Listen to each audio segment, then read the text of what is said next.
Hello, everybody, and welcome to something new. A new little podcast here called Murk Central. Here at Murk Academy, we are dedicated to making new content, and this is kind of an episode 0. I am Super Brent. I am joined here by EOD Fell, and we have got quite a bit to get into today.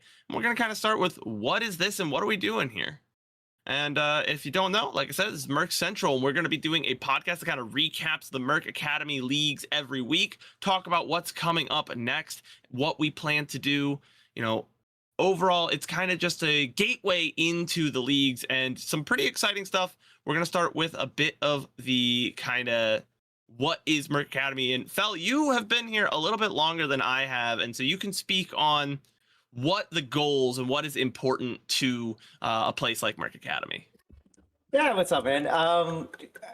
Yeah, I think I joined just a little bit before you because this was my first season casting, and I think it's just the idea behind it is just create a new, good space for people to have an extra outlet. Maybe they're locked in with other teams and other leagues and stuff, and to come over here and showcase and improve. We saw 2 really good seasons of either utter disappointments or teams rising to the top, and I think the idea behind this cast too is to try to maybe personalize some of the teams that are coming up and get to know some of the players and obviously the casters who are going to be doing this and everything, and just try to interact with the community and just get some more awareness, and then obviously more hype and everything like that. We're coming up on season 4 of the Murk Academy, and we are actually adding a new league as well, which we're going to get into in a little bit. But yeah, no, this should be good. Like you said, this is episode 0, so it's going to flow a little weird, and hopefully by, episode 60, we'll have a good flow to it, and everything should be good. Yeah, if we reach episode 60, we can call it a success by that point, I'm pretty sure. And yeah, I think you kind of hit the nail on the head. This is a good spot to just have organized competitive play for, it's not always super common that you have these levels of league for organized play, especially long term over the course of the season. I think it's like us and like maybe Blue Water is like our closest contemporary. And because of that, it's super nice to have like that kind of tight knit culture. I know I've seen a lot of the people that are here are, kind of eager and excited to see what's coming next. And overall, just a very positive environment, which for competitive games is hard to foster. So, that's it's a big deal. The first thing I do want to hit on.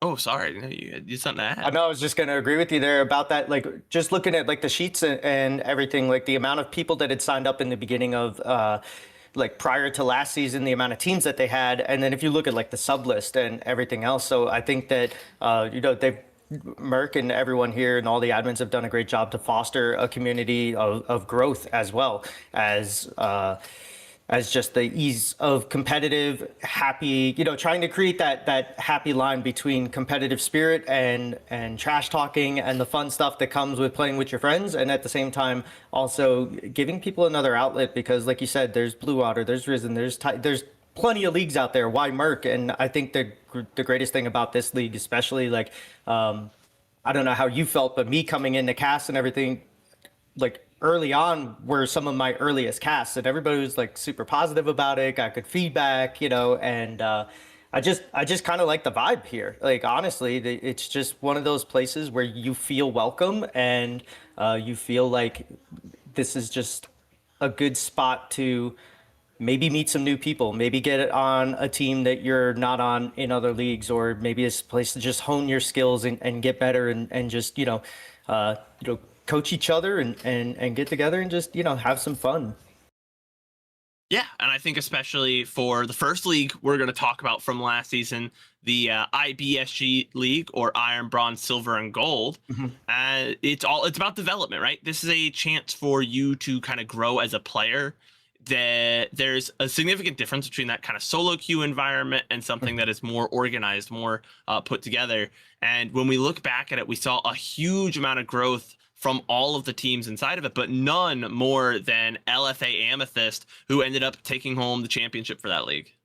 Yeah, this is a team that, like, from the get-go, I think I did their first game against Touching Grass, and Touching Grass was on the opposite side of that. Unfortunately, they were expected to be super strong and a contender for the finalists, and then they ended up not winning a single game. And that roster was filled with people that, like, I know from other leagues that they play against people in Emerald and Diamond, and they hold their own, and then it just for some reason didn't work out. But yeah, LFA was one of the teams that from week one were just a pleasure to watch. If you like hard engage, just nonstop pushing the tempo, like that was the ones to do it. And then All Ducks on Me was so good that I think that halfway through the season they were actually considering like investigation for smurfing and stuff like that. But some teams caught up, and that's the cool thing is that like he had 3 weeks in a row where nobody could even touch him, and every game was just a stomp because of how strong he was in the top lane. Then all of a sudden, teams start picking some neutralizing matchups, or figuring out what he likes to do with his Gnar, with his Kennen, and stuff like that. So they moved on, and then Bigsby always just throwing every engage champion that he could in there and constantly ganking, constantly keeping people off their comfort zone. And then, Son of Zeus played really well with everybody else in the mid lane, and then their bot lane, Zealous and Yes Parade, like put Yes Parade on a hook champ, give him to me in solo queue so I can play something that, because he was like a guaranteed hit. So LFA totally took the entire place by storm, especially up against like GCC Tanukis for the semifinals, who were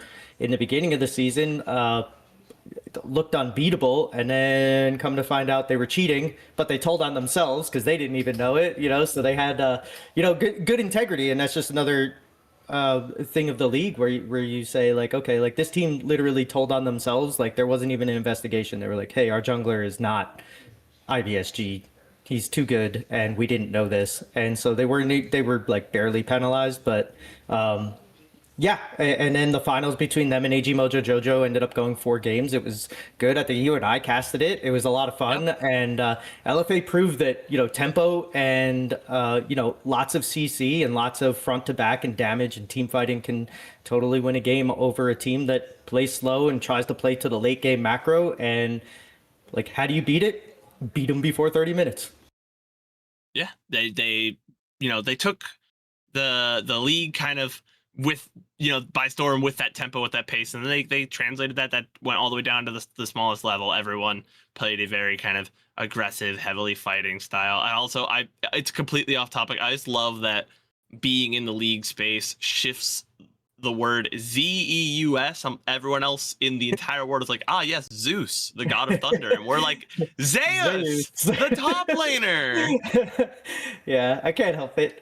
I look at that. No, it's great. I love that. And I'm like, yeah. So it might be Zeus. I don't know. He'll have to correct me maybe if he ever comes on to talk about the upcoming season or whatever, which is another thing we'll get to later. But yeah, no, it's yeah, I had a ton of fun in this entire season just doing the IBSG thing, and it was a pleasure to all of these teams, and it does go to show that, especially for teams like LFA, who yes, they didn't change, but they refined and honed their skills to the point where earlier in the season, if they fell behind at the 15-minute mark, they were losing that game. I think 2 out of 3 times, because they weren't usually behind, they ended up getting losses in those games. And then in the finals, we saw AG Mojo Jojo actually take them to a deficit to the 20-minute mark. And one of them, it was like 25 minutes before they finally got their turnaround play at a Baron, and and took over the game from there. So they grew. I think every team here, if you're not growing, then you're doing it wrong, right? Like, yeah, you're supposed to have fun, you want to win, but the best thing that you can do is just get better. Yeah, just get better and become a better teammate, first of all, and a better learner, second of all, and then third, a better player. And that's the way that I look at these things. And hopefully all these teams kind of took that into consideration and went that way. And then in the other league, because we did have a second league last year, which was the Emerald League. I believe it was it was Zabumafu Rises, right? It was Ape the name Gaming of the team Zabumafu that Rises. Yeah. yeah, Ape Gaming Zabumafu Rises, full team name. And I didn't catch that many games of theirs, but the series I did watch was incredibly content filled, but also kind of one sided. They ended up having one game, I think, that went the other way. Kind of, I believe, like, I'm going to check my notes here. And it was just kind of came down to like an insane like solo bolo on the top side and a bit of a throw from Zabumafu, maybe a bit of too much content. Mhm. But they were a like really strong team. You want to talk about like LFA Amethyst running the lower league. Zabumafu felt like they were just unstoppable in Emerald. Yeah, and I unfortunately didn't get to cast most of the Emerald season. I was at the IBSG, but to have a team go 5-0 and then lose one game in the playoffs, which is the one I think you're alluding to in the semifinals versus Valhalla Rises, and then come Yep. out in the finals and sweep them, it's pretty Mm-hmm. impressive to get 5-0 and then basically untouched in the playoffs. So, yeah. Was there any other teams in that? I know it was a 5-team bracket. Was there any other teams that really either impressed you or maybe disappointed you looking at it from the outside looking in, or coming into the season thinking one of these teams is going to be good and then wasn't, or maybe Ape Gaming was the team that you thought was going to suck but just I absolutely dominated?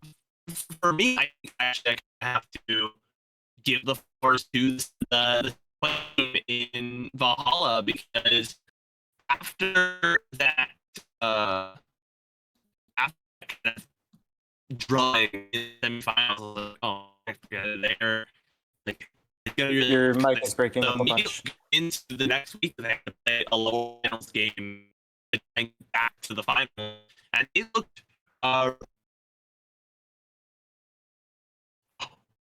Oh. Yeah, you went all machine on us there for a second. No. Okay. Yeah, it's better How now. long You're good ago was now. I a machine? Right after I started speaking. All right. So what I was gonna say is what happened with Valhalla Rises, Mhm. right?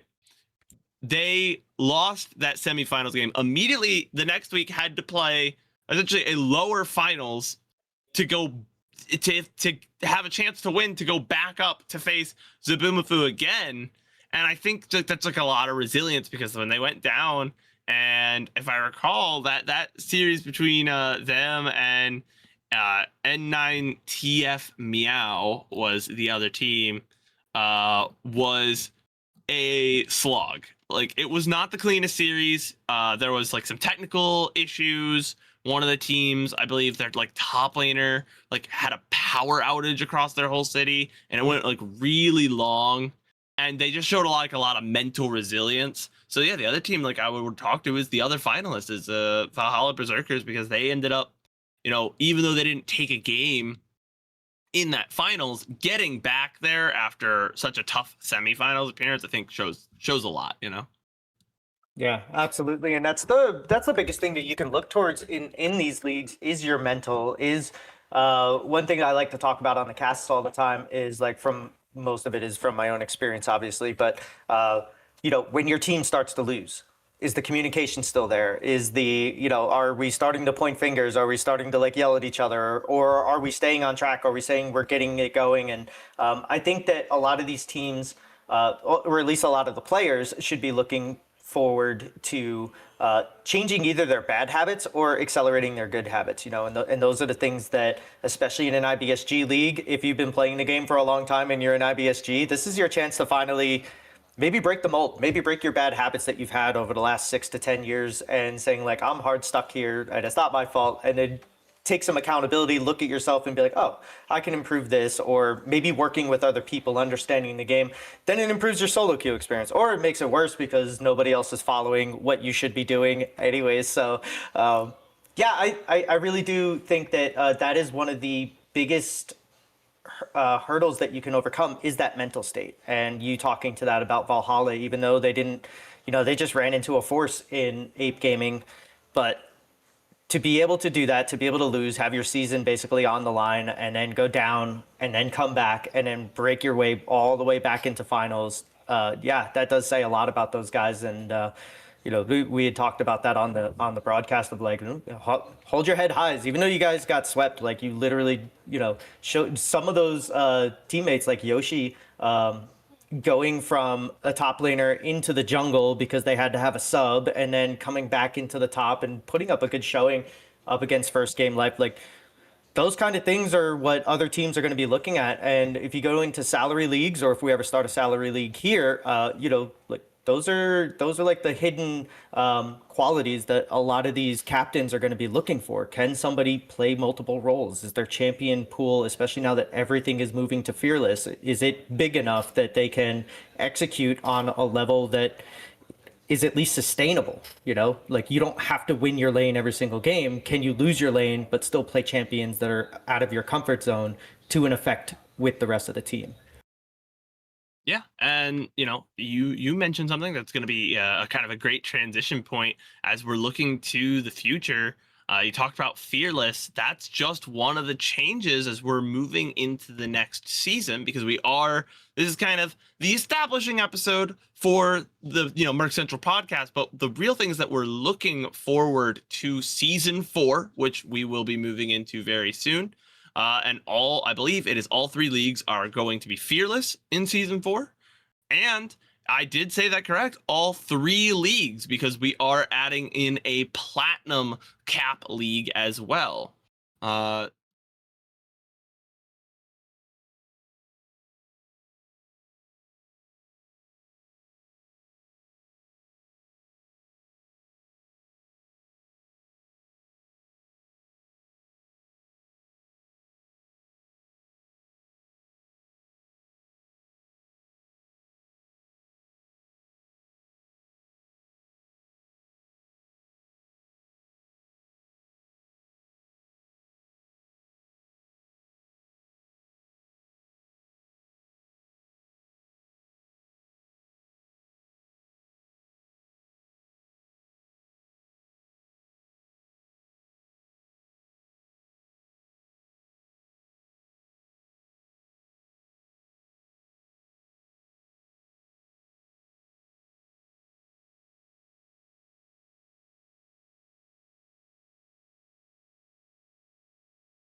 And that's one of my favorite things to watch is like when you get like Quintops or you get, a Mumu supports it and things just like champions that are not played that way currently in like the professional meta or even in the higher leagues meta.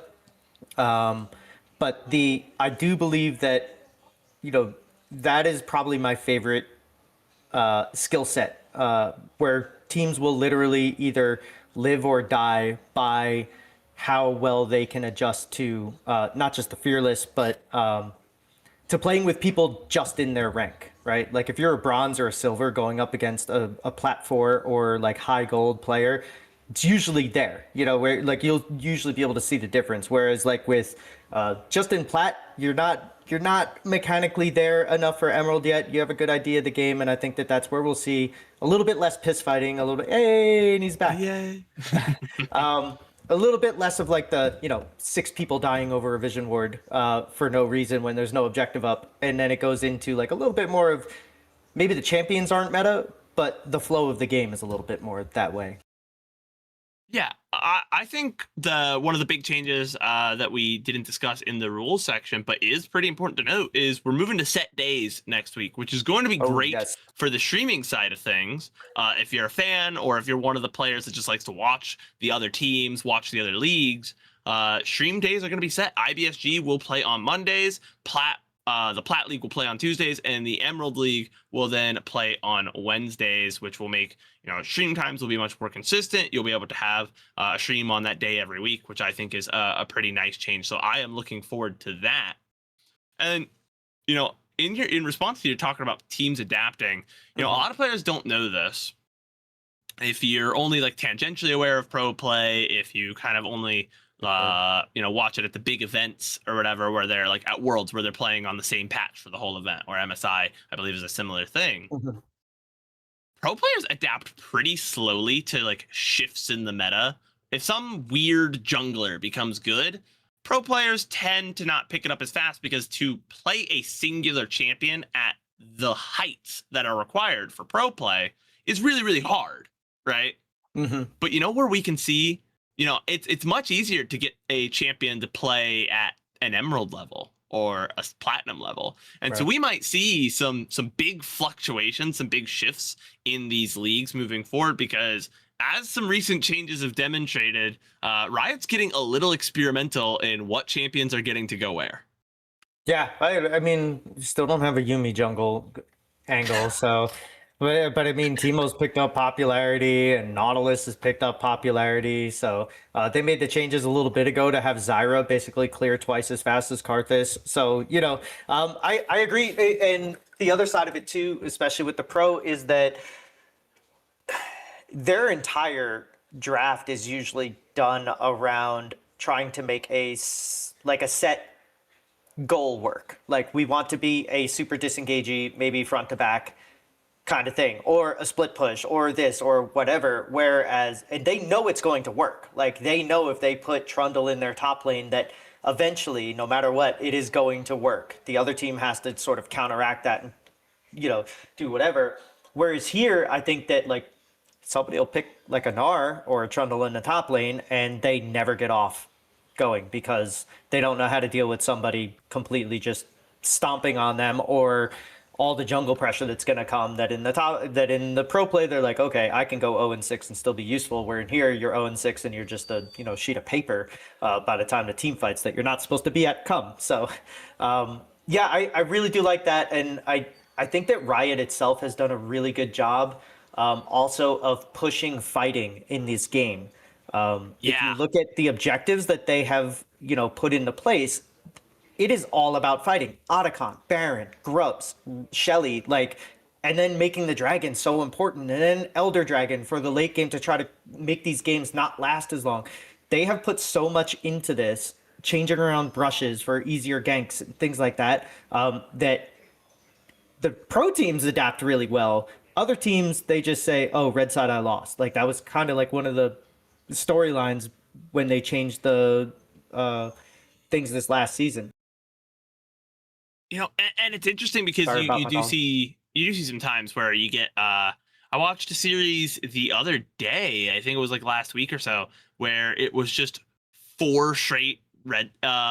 It was about a week ago. I watched a series for a small little grassroots tournament, and it was 4 straight red side wins. You could only win if you were on red side, which one of the teams identified a little bit better than the other. But I do agree with you so much that like we have this this meta that emphasizes the neutral objective so heavily and encourages a lot of fighting, and so you get a lot of more action, especially around Otacon in North America. We love throwing around Otacon here in North America. And we've got a lot of new tools that are coming in. I don't know if you've seen the recent patch notes, but Riot is like putting everyone into the jungle. Malphite has 200% monster damage on his W. Riven's a jungler now. Like, and Bessa is like a meta jungler, which I know FlyQuest jungler Griffin, that guy's got to be super excited. He was already playing in Bessa jungle, and they made her better. So, you know, we're gonna see a lot of crazy stuff. I'm interested. What do you think about the new champion? I don't know if you've gotten to play him, Fel, or gotten to see him at least. How do you feel about Zahen? Do you think we're gonna see a bit of a Zahen play in the next season? If I was able to curse here, which I know I'm allowed to, but I'm going to restrain myself. I hate him. It's just like I hate him. We'll just say that it's just another one of these like just dashes all over the place, has a way to just kill himself and make bad decisions and make up for it with just being overpowered and being able to just like go and lifesteal off of everybody. And, you know, I do like the old Aatrox better than the new Aatrox, but that doesn't mean we need to, you know, resurrect old Aatrox, but make him more powerful than new Aatrox together. I've played him. And I think, obviously, with the initial reactions of him coming out bugged with the infinite knockups bug, which has since been fixed, I think he's going to get a little bit more hate than he necessarily deserves. The guy is, like, low-key just a stat stick. Like, his passive is just, I get AD. Like, yada yada, a lot of long words to say, I get AD, and if I hit max stacks, which is 12, he has to fight for a pretty significant margin. If I get 12 stacks and then I die, he gets a revive. It's a conditional revive. It's not like, you know, it doesn't leave him vulnerable like Anivia's or Zax's do, but it is conditional. He has to fill the condition to get it, and it's a very long cooldown. It's like a 5-minute cooldown to start the game, and it only gets down to like 2 minutes at max level, which if you 2 minutes at level 18, the game will end if you're waiting on that cooldown. I think it's just so. I think with some numbers changes, he'll be all right. But I think right now they're gonna let him ride and see how he looks coming out the other end of things. But as a stat stick kind of character, as someone that has a little bit of that movement and the ability to kind of fight the opponents very regularly, kind of at will, right? He's got that W hook, he's got that dash in. His ultimate allows him to move around quite a bit. I think we're gonna see him quite a bit if one of these teams wants to pick up some Zahen. He's a champion that I think meshes really well with the identity of the elos at which we are running the Murk Academy. I think he's got a spot if people can make it work. I don't think this is a pro jailed champion like Cassante or Azir, where you're not just seeing him in Emerald. I think we might see him. Oh, I think we're definitely going to see him. I mean, he, like you said, he's a piss fight extraordinaire. Like, that's all he wants to do is just fight over that ward. He wants to fight before, 2 minutes before the dragon spawns. So I think I'll probably like him more when my teammates that have him stop throwing and dying and inting, and when the other team has him and it happens to be on, apparently TF Blade Incarnate every time that he's on the enemy team. So maybe I'll like him better. I've played him like 2 games. I got him in an ARAM. When you get to be my age, like these overly mechanical champions are just a pain to play. And I mean that literally and metaphorically. So that's probably why I don't like him. I suck with him. I probably will never get good with him. And then everybody on my team that has him is going to suck, and everybody that is on the enemy team. Everyone that's on it's like the Wind Brothers, where it's like if he's on my team, there is no 0-10 power spike. There is only 0-10. If he's on the other team, though, that guy's running me down perma. But a little bit neither here nor there. It is exciting looking forward because obviously I think most leagues, I know a couple of our competitor leagues are going to have him essentially disabled through the run of the end of their season because, at how late he came out in the year. So we're not going to really see this guy in like organized competitive play. Obviously, tier 1 is in the off season, tier 2 is in the off season.